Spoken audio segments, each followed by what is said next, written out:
એક માણસ એકવાર બગીચામાં બેઠો હતો. તેણે જોયું કે એક નવજાત પતંગિયું પોતાના કોકૂનને તોડીને બહાર નીકળવા જઈ રહ્યું છે.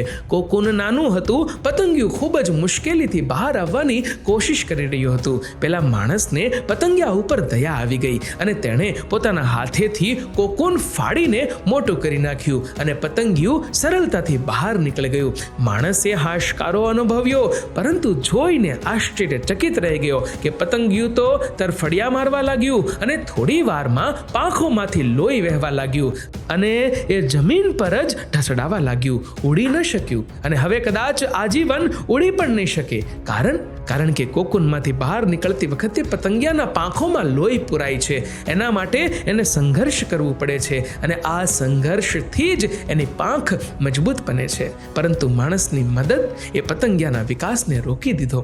મિત્રો, સંઘર્ષ જ આપણને મજબૂત બનાવે છે.